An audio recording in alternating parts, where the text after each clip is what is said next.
Alors, donc on va faire un schéma sur les mutations et les conséquences de ces mutations sur la diversification.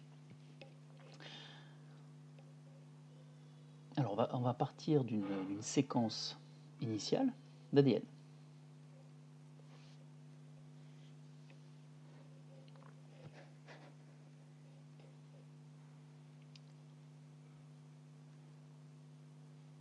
Donc voilà, je commence ma séquence. N'hésitez pas à accélérer éventuellement la vidéo. Le problème c'est que du coup, vu que le son n'est pas avec, ça va gêner. Alors là, les petits points, c'est parce que je fais juste un brin, d'accord. Évidemment, c'est de l'ADN double brin, mais bon, j'en mets qu'un. Alors, je mets ici une séquence au pif de nucléotides qui est supposée représenter un petit bout de séquence régulatrice ou éventuellement au sein d'un promoteur. D'accord. Donc, en tout cas, en amont d'une unité de transcription. Donc, je mets le petit symbole pour dire voilà, début de l'unité de transcription. L'idée va être du coup de montrer que les mutations peuvent avoir lieu évidemment sur tout type de séquence et qu'il n'y a pas forcément besoin d'une mutation dans une séquence codante pour qu'il y ait une conséquence. Alors ici, voilà, je commence mon unité de transcription. Alors, je commence du coup forcément par un exon que je note exon 1. Et voilà, je vais noter ici 3 nucléotides GAG au sein de mon exon 1. Alors je prends GAG parce que GAG, ça va coder après pour l'acide glutamique. Et voilà, comme c'est un exemple classique, celui de la drépanocytose où on a la mutation, la GLU6-Val. Voilà, ça me permettra de faire écho à cela.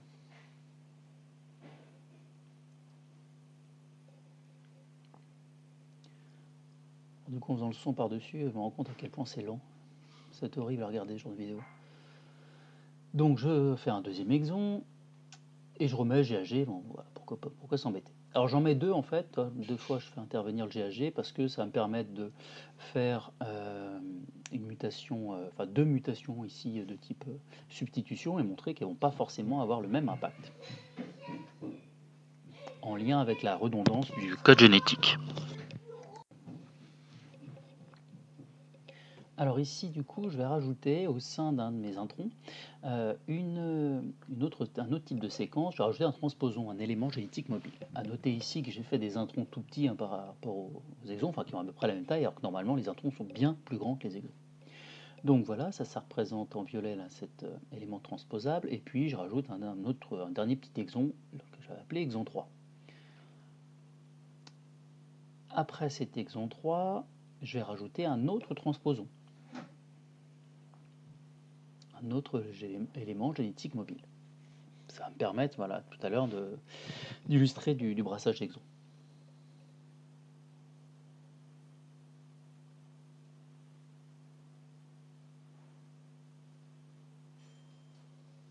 Et le fait d'avoir des transposons dans les introns, c'est assez classique.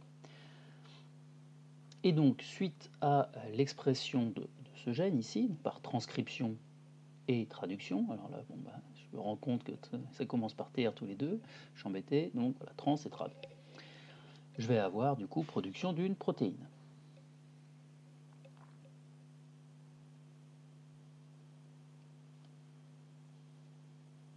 Alors je vais pas m'embêter, je vais faire juste un rond pour indiquer la protéine. J'aurais pu essayer de faire une chaîne polypeptidique, machin, bon bref.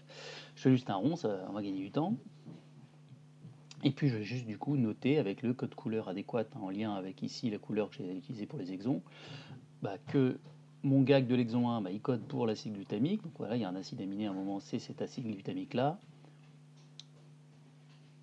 Et puis du coup, j'ai un deuxième acide glutamique qui est ici codé au niveau de l'exon 2. Donc voilà, code couleur bleu, orange, c'est super.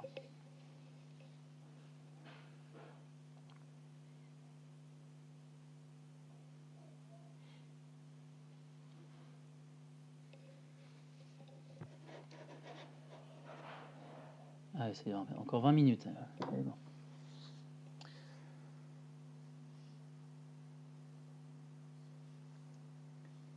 Voilà, je prends mon temps.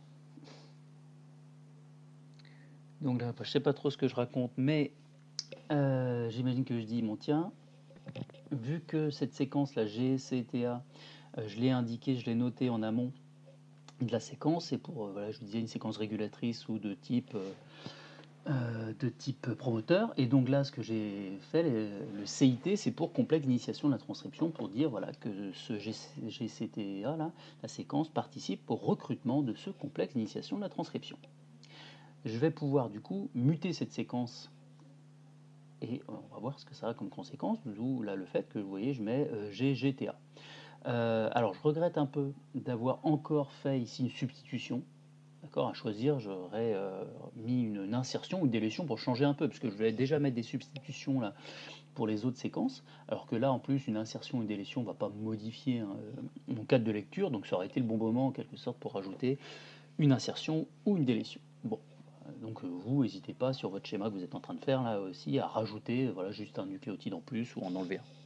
Toujours est-il que là, l'idée, c'est de montrer que ce type de séquence qui n'est pas codante va quand même avoir potentiellement un impact, d'accord, et potentiellement un impact important. Ici, je note que ma mutation entraîne un recrutement 2 fois plus important de mon complexe d'initiation de la transcription. Donc a priori, j'aurai 2 fois plus d'ARN messager pour ce gène. Et donc là, je vais faire la version simple, évidemment, je vais considérer du coup que j'aurai 2 fois plus de protéines, je vais le noter tout à l'heure, même si évidemment qu'il y a plein d'étapes potentielles de régulation entre l'expression du gène et la production, la quantité de protéines finales, quoi. Donc voilà, nous j'en ai en cours, je vous rappelais, pour illustrer ça, par exemple, j'avais discuté de cet exemple-là où BMP4 était plus exprimé, quand il était plus exprimé, ça faisait des plus gros becs chez les oiseaux. Et puis on avait parlé de la protéine du fil qui n'était pas exprimée dans les hématies de certaines populations là, en Afrique subsaharienne, ce qui entraînait une protection contre l'agent du paludisme. Alors du coup je remets mes petits exons et là aussi je vais mettre les mutations. Alors je vais mettre tout sur la même séquence, mais évidemment que c'est pas forcément, elles sont pas forcément liées en même temps évidemment.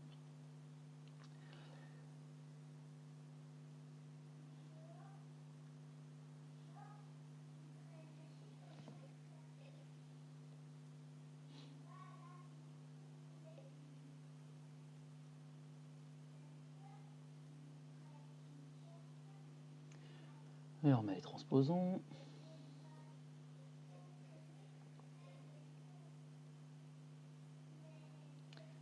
Alors sur mon exon 1, je vais faire une substitution et à la place de GAG, vous voyez, je vais mettre GTG. Ce qui va avoir un impact. Hein. Ici, évidemment, vous pouvez mettre les trucs au pif, les nucléotides au pif, vous n'avez pas à connaître le code génétique. Mais là, ça me permet, en fait, avec le premier exemple, d'avoir une mutation synonyme. Donc même si, non, c'est avec l'exon 2, pardon. Bon, en tout cas, je veux avoir une mutation synonyme et puis une mutation faux sens.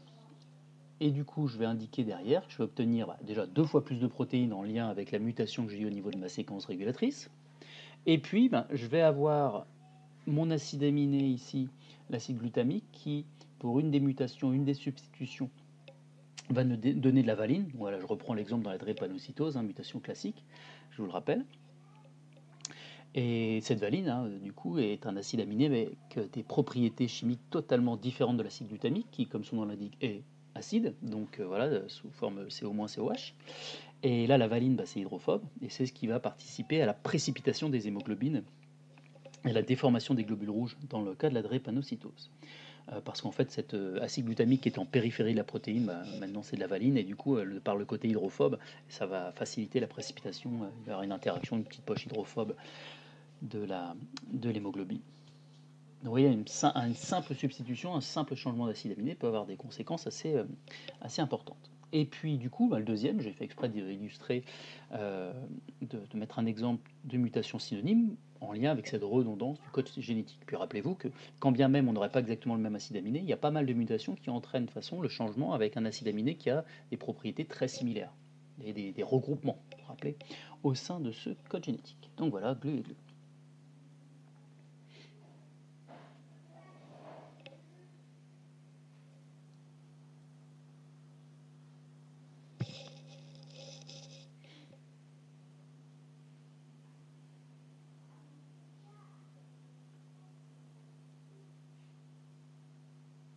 Alors ici, vous voyez ces mutations, là, ces mutations de type ponctuel, ont modifié la séquence de mon gène, d'accord, que ce soit des séquences codantes ou des séquences régulatrices.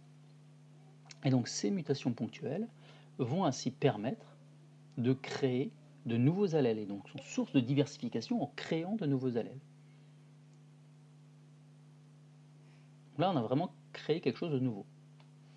Une nouvelle version de gène. On n'a pas créé de nouveaux gènes, mais une nouvelle version de ces gènes, de nouveaux allèles. Donc création de nouveaux allèles.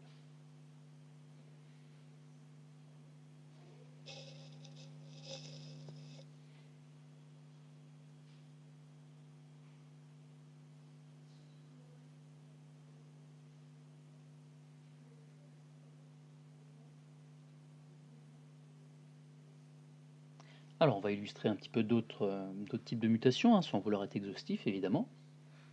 Donc, je repars ici sur un autre gène. Donc, avec là le début de l'unité de transcription. Je change de couleur pour montrer que ce n'est pas la même chose. Et d'ailleurs, je ne vais pas appeler le premier exon de la même façon, je vais appeler exon A.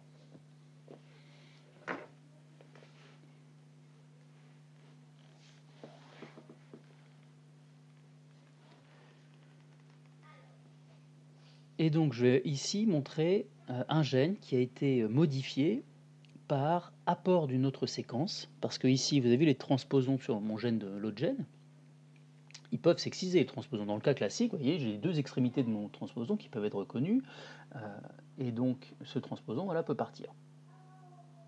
D'accord ? Imaginons un transposon qui fait du coupé-coller. La transposase qui reconnaît les extrémités, puis voilà. Sauf que la transposase peut très bien être amenée à reconnaître non pas l'extrémité là, de ce transposon, mais une extrémité de ce transposon et puis l'extrémité du deuxième transposon qui est passé loin. Et du coup, ce qui va être excisé ici, de cette séquence, ça va être ces deux transposons avec l'exon 3, au milieu. Et donc cet exon 3 va pouvoir se balader comme ça dans le noyau, et ainsi, éventuellement, venir s'insérer dans un autre intron, comme ça va être le cas ici, et apporter du coup un nouvel exon à ce gène ici qui possède l'exon 1.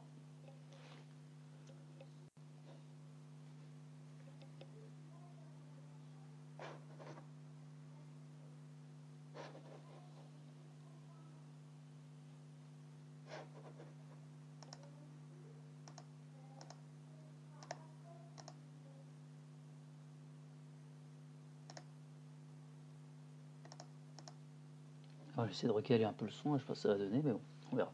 Donc voilà, là c'est un exemple du coup de brassage d'exons. Alors il y a plusieurs façons d'avoir ce brassage d'exons, ça peut être des crossover inégaux, on pourra en faire un après.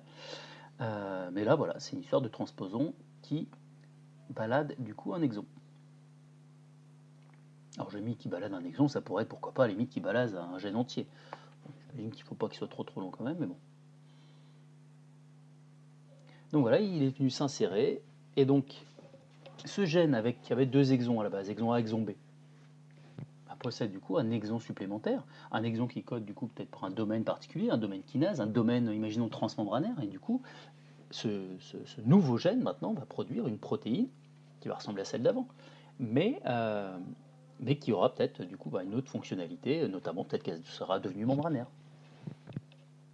Donc ça, c'est un exemple de brassage d'exons.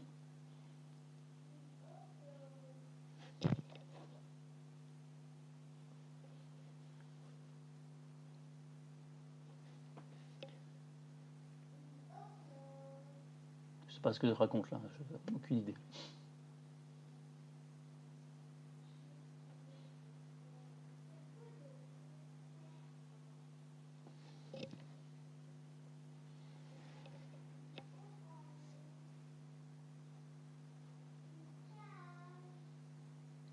Là non plus. Alors peut-être que si, peut-être que je fais un petit truc comme quoi, moi j'aurais tendance comme ça à me dire, tiens, en fait on a ici un gène qui a juste gagné un exon, on a du coup une nouvelle version de ce gène. Et donc c'est en fait ici un mécanisme qui permet de créer de nouveaux allèles. Mais en tout cas, dans toutes les sources que j'ai regardées, on considère que ce brassage d'exons, c'est de la création de gènes. Donc ça voudrait dire du coup que ça a détruit un gène et créé un autre, en quelque sorte. Un gène a disparu, un autre ça a été formé. Bon, en tout cas, voilà, c'est indiqué comme ça dans la littérature. Donc, on va considérer que le brassage d'exons crée de nouveaux gènes et pas de nouveaux allèles. Mais bon.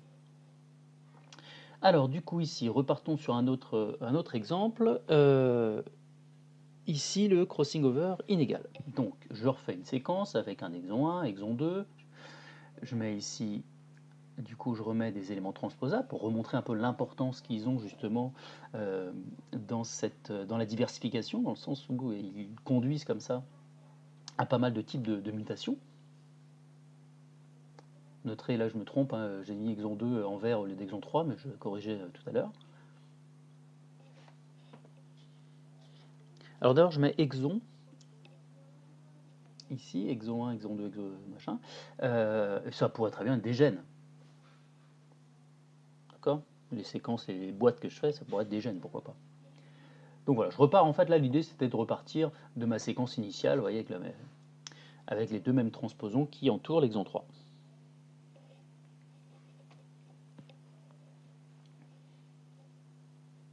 Et donc je vais illustrer le crossing over inégal. Crossing over inégal qui peut avoir lieu pendant la méiose, d'accord? Donc un problème d'appariement des chromosomes homologues au cours de la prophase 1 de méiose, tout début de prophase 1 de méiose même, a priori.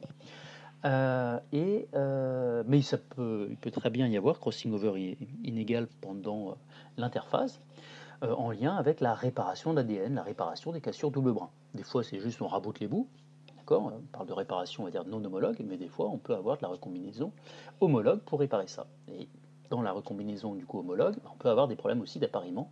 C'est ce que je montre là avec le transposon du dessous qui va pouvoir du coup s'apparier avec le transposon d'en bas là, que j'ai représenté, mais qu'en fait qui ne correspond pas exactement au même locus, à la même position ici sur le chromosome, ce qui va entraîner ce petit décalage, vous voyez, avec l'exon 3 que je notais à droite.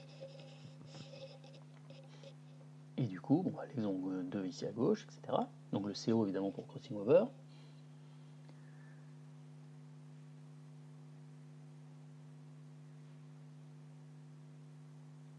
Donc là, le fait de faire ce schéma, c'est pas tant pour vous apporter des nouvelles infos ou des trucs, voilà, on va certainement discuter d'à peu près tout ça normalement en cours. C'est juste que vous vous entraîniez à refaire le même ou pas d'ailleurs, mais à faire des schémas pour gagner en efficacité, comprendre un petit peu. Tiens, là même des fois là, juste aligner, pas bien aligner des séquences, des fois en fait, c'est pas que c'est compliqué, mais bon, ça peut se rater. Bref, il faut comme ça essayer de s'entraîner aussi à faire ce genre de choses pour gagner un peu en efficacité. Et donc après, vous voyez là, évidemment je fatiguais, et plutôt que remettre le code couleur, remettre exon 1, exon 2, etc., je note juste 1 et 2, mais ça représente les exons. Et donc là, suite à ce crossing over inégal, je vais avoir un de mes chromosomes, une de mes séquences d'ADN, où il y aura une duplication. Vous voyez maintenant, j'ai marqué 3, il y a 2 exons 3, pardon. Et en dessous, je vais avoir une délétion.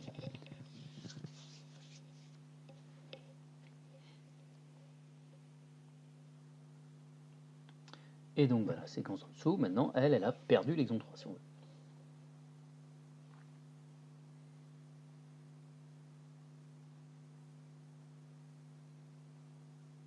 Alors je note qu'elle a perdu l'exon 3, voilà, parce que c'est ce que j'ai mis ici pour la séquence, mais imaginons qu'on soit sur tout un chromosome, en réalité, la délétion est bien plus importante que ça. D'accord. Il faut imaginer si on poursuit après, de part et d'autre, à gauche et à droite, si vous voulez, vers l'extrémité 5' ou 3', ici d'un de mes brins, on poursuit tout le chromosome, bon évidemment, il n'y a pas que l'exon 3 qui sera impacté par ce crossing over inégal. En tout cas, là, dans ce que j'ai représenté, ce que j'ai dessiné, j'ai une duplication ici de mon exon 3 et une délétion, cet exon 3, du coup, sur l'autre chromosome. Alors ici, mes boîtes, là, 1, 2, comme je vous disais, ça peut être des exons. À ce moment-là, j'ai gagné un exon, ça correspond du brassage d'exons.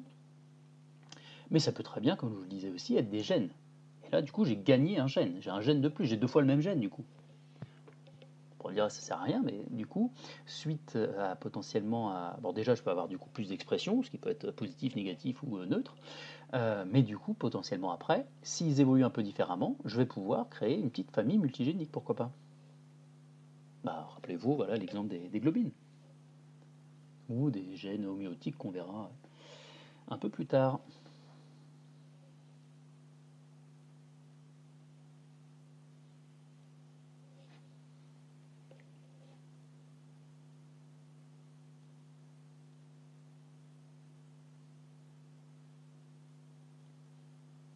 Alors, je continue un petit peu mon listing, même s'il ne veut pas exhaustif, des types de mutations que je peux avoir.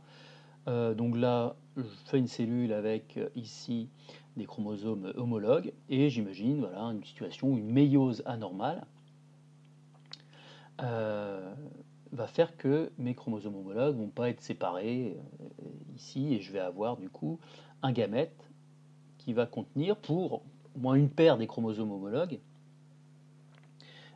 qui va contenir un chromosome en trop. Alors bon, là c'est double boulette, en quelque sorte de double problème dans la méiose, que non seulement les chromosomes homologues ne sont pas séparés, mais en plus les chromatides ne sont pas séparés non plus.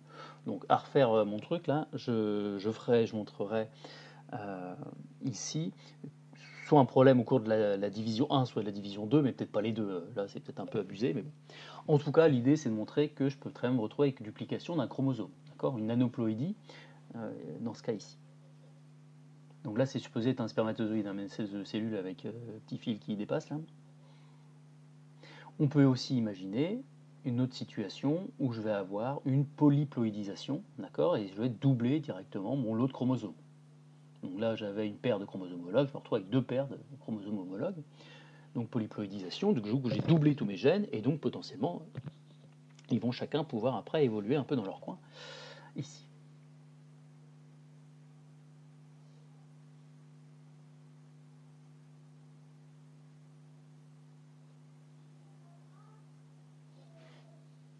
Et puis mon dernier exemple, après j'arrête, un petit virus, je fais des petites protéines membranaires, hein, c'est la mode, je fais des petites couronnes.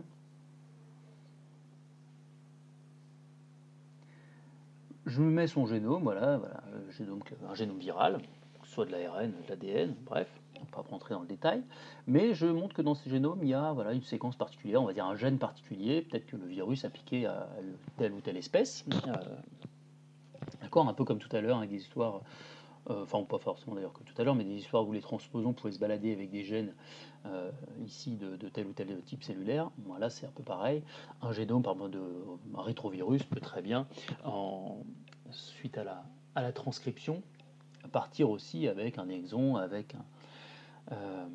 un gène. Voilà.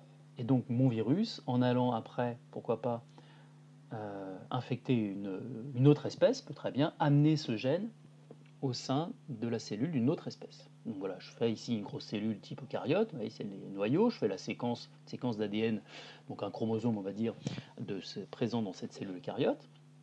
Mon virus a injecté son génome, avec, on va dire, l'exogène dedans, en quelque sorte, enfin le gène extérieur, et va pouvoir apporter potentiellement ce gène extérieur au sein d'un des chromosomes, justement, de ma cellule eucaryote ici. Donc là, j'ai apporté un nouveau gène qui vient d'une autre espèce, et donc c'est ce qu'on appelle un transfert horizontal de gène. Donc là, c'est un exemple de transfert horizontal de gène.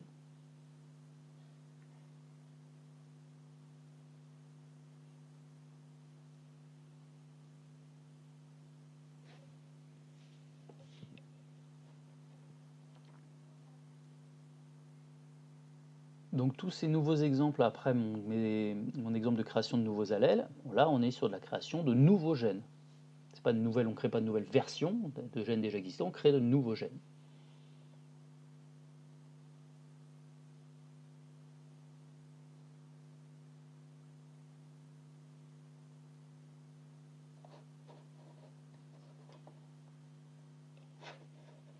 Et voilà, c'est terminé.